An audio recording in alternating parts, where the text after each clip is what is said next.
beautiful people. I'm so glad you're here. I have to hit the word go live. Go live, go live. Just a little bit of going live to do. You're live. Is it live? Go live. We're alive. I'm alive. It's alive. Hi, everybody. Welcome to Sam Unscripted. Today we're talking about, is it time to quit? Should you quit? Should you just give up? Is it time to run off? Or is it time to stick to it? Get through it. Woman up. Person up. Man up. It's hard to tell, isn't it? All right. I'm interested to hear what you all have to say about this. But first, let's do our breathing, shall we? Yeah. So we're going to inhale for 4, hold for 7, exhale for 8. We're going to do that 3 times. You're welcome to ignore it and do the crossword puzzle while I do this. However, I think you might find it really helpful in your life, and you might want to start doing it many times a day. I know I do. Okay. So yeah, let your belly go really poochy soft and drop your shoulders down and back. Open up your hands. Unclench your hands. Open up your heart. Unclench your heart. Open up your jaw. Unclench your jaw. This is not a time to be clenched. This is a time to be open and receptive, and calm and relaxed. That's why I do this, is to give you a little minute of breathing space, right? Okay, so let's inhale, 2, 3, 4, hold, 2, 3, 4, 5, 6, 7, out, 2, 3, 4, 5, 6, 7, 8. Inhale, 2, 3, 4, hold, 2, 3, 4, 5, 6, 7, out, 2, 3, 4, 5, 6, 7, 8. Inhale, 2, 3, 4, hold, 2, 3, 4, 5, 6, 7, out, 2, 3, 4, 5, 6, 7, 8. Thank you. Thank you for doing that with me. You know, while I'm doing that breathing, one of the things I'm doing is trying to sort of feel into the space a little bit, trying to sort of feel into the psychic room that we are all in, whether you're here with me now live or you're watching the recording or you're watching a clip of the recording. Like, I want to vibe out the room. And I have to tell you, when I vibed out the room, I felt a lot of loss and like pain.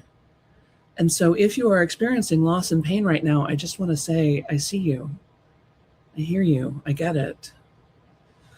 And it's okay. It's okay to be in a state of loss and pain. That's as much a part of life as anything else is. And just because it's loss and pain doesn't mean it has to be bad. Do you know what I mean?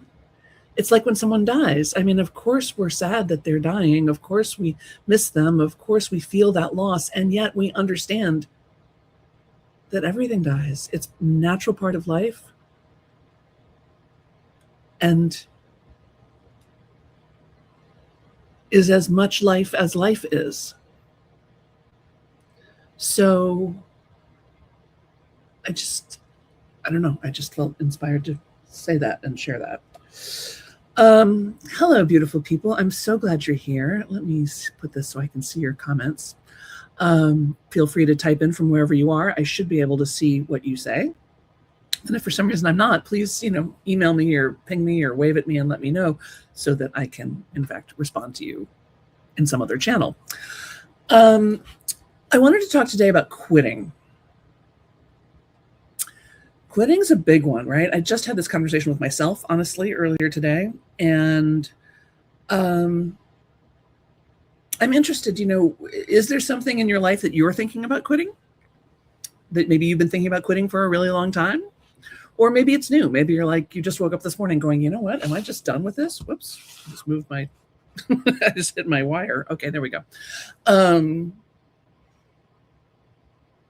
There's things that are sort of not working out the way we hoped. They used to be great. Now they're not as fulfilling. We wanted to do it, but then it turns out we weren't really capable, or it wasn't really what we thought it was. I mean, there's a lot of conditions that go into making a decision, and then there's a lot of conditions that go into making another decision after that first decision. Hi, Lise. Great to see you. Lise is in upstate New York. I am currently in Connecticut, although headed back to California very soon. Yay. And we're getting the smoke from the Canadian wildfires. So we are praying for our brothers and sisters in Canada, and we are praying for all those that are affected by the wildfire smoke. Please take care of yourself. Close the windows, get an air purifier, wear a mask. Like, especially if you've got lung weakness, this is nothing to play around with. So yeah, smoke. Okay, quitting. So the question about quitting brings me to start with a question about starting. Right. I once had somebody ask me very early on, like right when I first started doing this in 2001, I started running groups like this. And somebody asked me, like, how do you tell the difference between your sort of natural uncertainty and flutters in the belly when you're about to start something new versus that gut feeling of like, no, this isn't really right for me. And I thought that was an outstanding question. And what I said was, and what I would still say today is, I'm not sure you can know in advance. Those feelings are so close to each other that like, ooh, I'm excited, and ooh, this isn't right. They're a mere tick away from one another. And I think the only way to really know is to start. And preferably by taking, this is why I'm always so into the 15-minute method, right? Take teeny tiny little baby steps and see what happens. Sometimes we take a teeny tiny baby step and, the universe comes rushing at us and the world comes rushing at us. And all of a sudden we're showered with money and gifts and praise and good things. Oh, I didn't know if I wanted to go to that party, but then it was so fun. Or, I wasn't sure if I should go to interview for that job, but then they were so great. I wasn't sure, I didn't know if I should buy that thing, but then I bought it and I loved it. Like, sometimes we take a little step and things unfold beautifully. Sometimes we take a little step and it's like weird and awkward and missed connections and misunderstandings and a lot of knees and elbows. And it's like, okay, you know what? This is not the right thing, or this is not the right time for this thing. And it is my experience that as things begin, so they go. So like if you've got a client, an early client, and they're like not making calls, they're not making payments, they're being weird, stop right there, cut them off right there, because it's not going to get better. It's not going to get better. Same thing with partnerships. Same things with dating. If the first date isn't, at least solid, I say this like I've been on a date. I've never been on a date. I just get married. I don't date. I just marry. But if things start out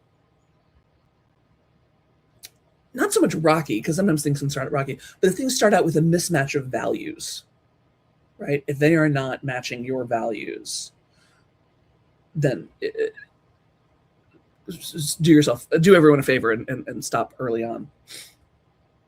And I think the same thing is true when we get to what feels like the end of that story and we're looking at quitting. We're looking at breaking up with that person. We're looking about leaving that job. We're thinking about firing that client. We're thinking about quitting the business entirely, and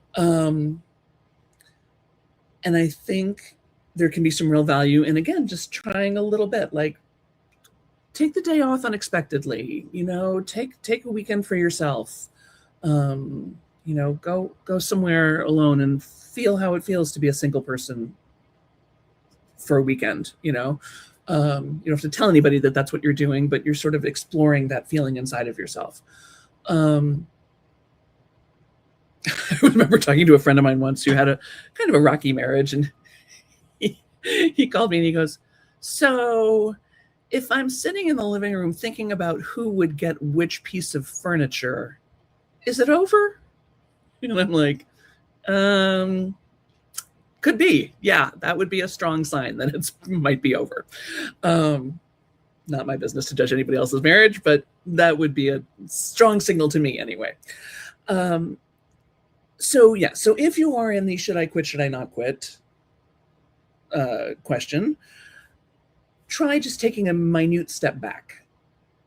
Say, you know what, I I'm committed to this organization, but I need somebody else to be the chair of this committee. I'm just going to be a member of the committee, or I'm just going to attend. I'm not going to run the thing, or I'm going to delegate this and see how that goes.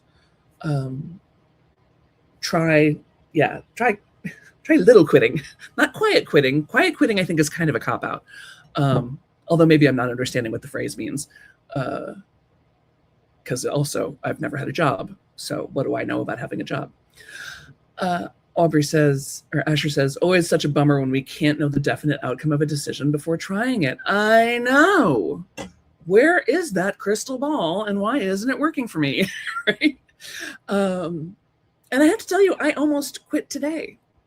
I woke up not feeling very well. Y'all know I've got long haul COVID, and I'm moving cross country, and I woke up not feeling great, and I thought, should I even do this call today? Like, maybe I should just send out an email and say, you know what, we're going to skip it today. And I'll tell you what I did. I'll just tell you the truth. I talked it through with chat, which I love talking things through with chat. And if you don't know this, if you're using AI, especially for decision-making or planning, it's really helpful to use the microphone to just dictate into it. Don't type, talk, because you can talk a lot more quickly than you can type. You are also more likely to self-edit as you are typing. When you're talking, you're going to feel a lot more free to say, I don't know, I sort of feel like this, but then I feel like maybe that's shitty and maybe I should do this other thing, and I don't know, and that reminds me of this. And like, you're going to give chat a lot more context, and it allows chat to analyze your language patterns as well. Chat will often come back to me and say, I noticed that you said, you weren't feeling well. You didn't say you didn't want to do it. I noticed that you said this and not that. There's a clue there. Or sometimes when you say, when you're equivocating, I have identified in my own pattern that often when I'm equivocating, that's my version of no. In fact, I'll tell you that story because it's a good one. And if you guys have any questions about quitting or things you're wondering about, please go ahead and type it into the chat, or again, just send me an email later and I'm happy to respond to you individually. But I was at a therapist appointment about a bazillion years ago, and I'd been asked to do a show. I'd been invited in to be part of a cast member of a show, and it was not the kind of show that I would normally do. It was a little different for me. But I was very flattered to be asked. So I'm talking this through with my therapist, and I'm like, I'm already super busy. I'm already doing 18 different. I did the math one time. I think I did over 1,000 performances in 7 years. Like, I was busy actor. So I was like, I'm already super busy. On the other hand, they asked me, and it's not really, and that's really flattering. I don't have to audition or anything. They've just invited me. I'm like, but it's not really my kind of show, I don't think. But maybe, I don't know. Maybe I would get in there and I would really love it. And my therapist said, Sam, let me tell you something about you. And I was like, oh, yes. This is what we always hope will happen in therapy, right? Some great revelation about who we are. He said, I have noticed that when you want to do something, it's done. It's already happened. Like, it's nothing but blue sky. You just do it. And when you don't want to do something, you equivocate. Man, did he earn his $20 copay that day. Like, well done, therapist. And it's true. I had been waiting for like some big no, because I know I get a big yes. When something's a yes, he's right. I'm like, I'm all in. I only have 2 speeds, on and off. You're probably the same way. Like, I'm either all the way in or I'm all the way out. I'm not usually only halfway in. That sounds dirty. Okay, anyway. So I'm like, yeah, it's true. When I'm like going, well, maybe, I could probably make it work, but that's actually my version of no. I had been waiting to hear some big gong that was a no. It turns out I don't really get that. Occasionally I've gotten really strong sort of psychic messages of no. I remember going to interview at Wesleyan. I'd been thinking about attending Wesleyan for college. In fact, it was really high on my list.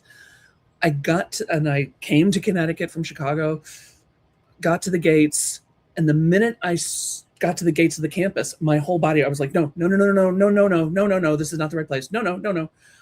And then I still had to do the interview. So I'm sitting there and they're like, what do you want? Why would you like to attend Wesleyan? I'm like, I'm not sure. I don't know.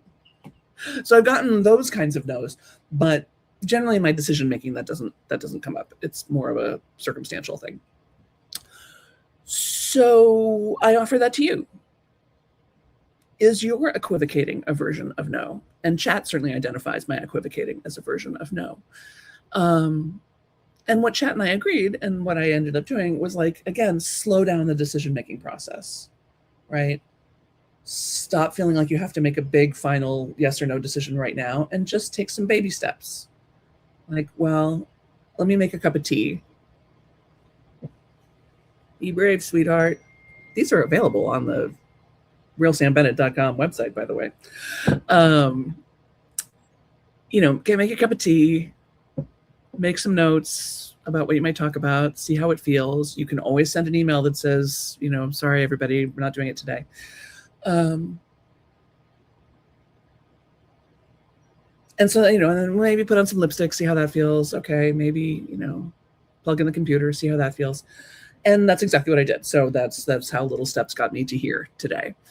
And duly noted for next time, right? Is this just because of long haul COVID that I'm tired and my body doesn't really want to do much of anything? Or is this a sign that, like, oh, maybe I should take August off? Maybe we should have a little hiatus. I don't know.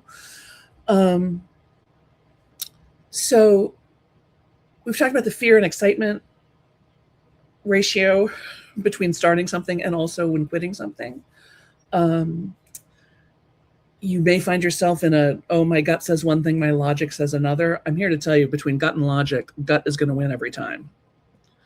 Marrying somebody because they look good on paper is not going to work out. Staying at a job because it makes sense is not going to make you happy. It might still make sense, but it's not going to make you happy.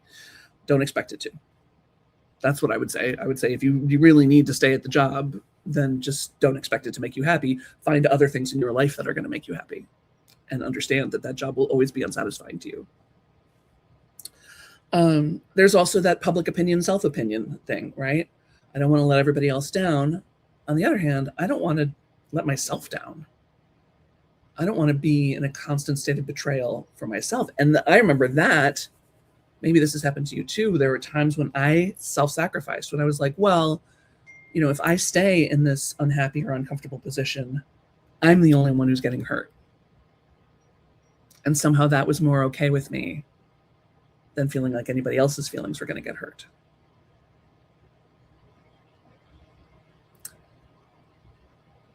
Sit with that one for a second. Where are you accepting the punishment in order to spare other people what you think they might suffer from? You realize that's a complete illusion. You have no idea. They might be thrilled when you quit. They might be relieved. You might be giving someone else an opportunity if you step aside, if you say no.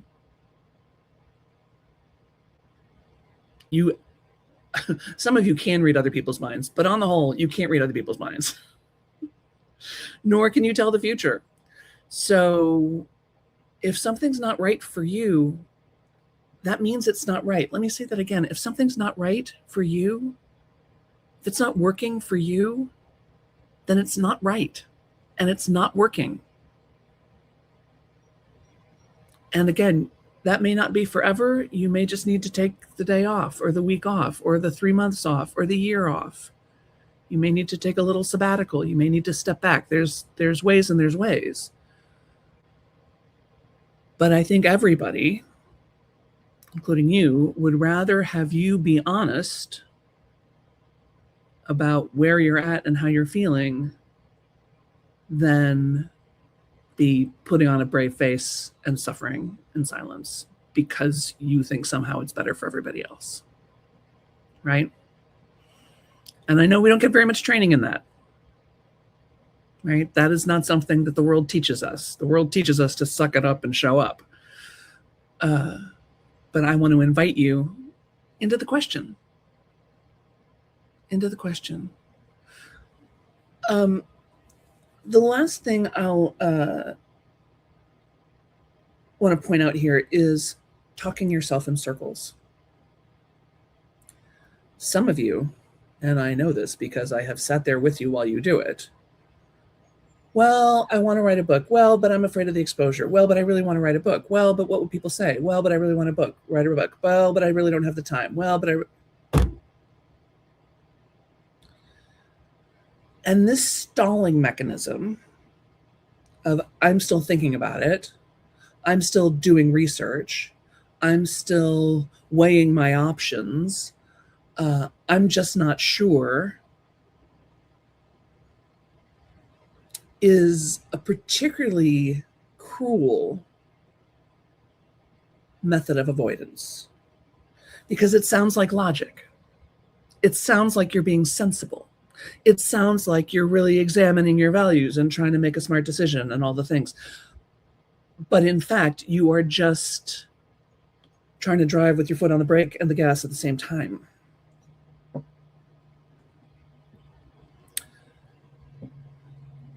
And if a desire keeps popping up for you, that no matter how many times you keep trying to talk yourself out of it, it's still there,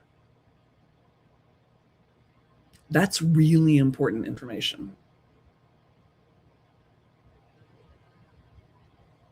And you can do little exercises. I make them up all the time. You know, divide a piece of paper in two and write down all the reasons it's a yes and then all the reasons it's a no. And then here's what I do. I like to rank them on a scale of 1 to 5. Like, how important is this individual thing to me? Right? And then you cross out anything that's under a 3. And then you're just left with the things that are actually important. And then you can make a decision. But I'm here to tell you the persistence of an idea is evidence of the excellence of the idea. The persistence of an idea is, at least in part, some evidence of the excellence of the idea, or the fitness or the rightness of the idea. It's certainly evidence that you should look into it. It's certainly evidence that you should take some baby steps. And other times, baby steps are not an option. Other times, you just got to drop the hammer. Other times, you just got to throw a lot of gasoline around, light a match, and see what burns. And you may notice that the world does not stop turning. Yes, people may be disappointed. You may be disappointed. People recover from disappointment. People recover from heartbreak. People recover from... Haven't you noticed this? Like, you think it's going to be such a big deal when you quit, and then you quit, and everybody's like, okay, well, thanks. And you're like, oh, I thought this was going to be a huge deal. But no, they're fine. They're fine. They're moving on. They've replaced you. It's fine. So I invite you into this question. Where are you delaying making a decision to quit? Which is also delaying a decision to start, isn't it? When you put off making a decision to quit something, you are also putting off making the decision to start something. And you all are initiators. You're quick starts. You're creatives. You love new ideas. You love trying new things. And you hate feeling stagnant and stuck. So where are you? Where are you? Where are you in all this? Gaynell says, the uncomfortable, ill-fitting job. Ah, yes, I've stayed in a couple of jobs that I should have said farewell to much sooner. That's right. That's exactly right. I've done it too. And, you know, again, the logical mind says, well, you know, it's hard to find a good job these days, and, you know, don't be too hasty. And there's a million jobs. You guys have 7 grillion skill sets. You can do almost anything for almost any amount of money. Don't stay locked into something low paying or something that makes you unhappy or something that doesn't support your value system. It's okay. There's other opportunities out there, but you're not going to find them while you're sitting there going, well, maybe, well, maybe, well, maybe, well, maybe, well, maybe, well, maybe. There's also a million people to fall in love with, right? Well, he's not that bad of a partner. She's not that bad of a partner. Great. You're going to settle for not that bad? You want your kids saying, well, it wasn't that bad of a marriage. They weren't that bad of parents. No.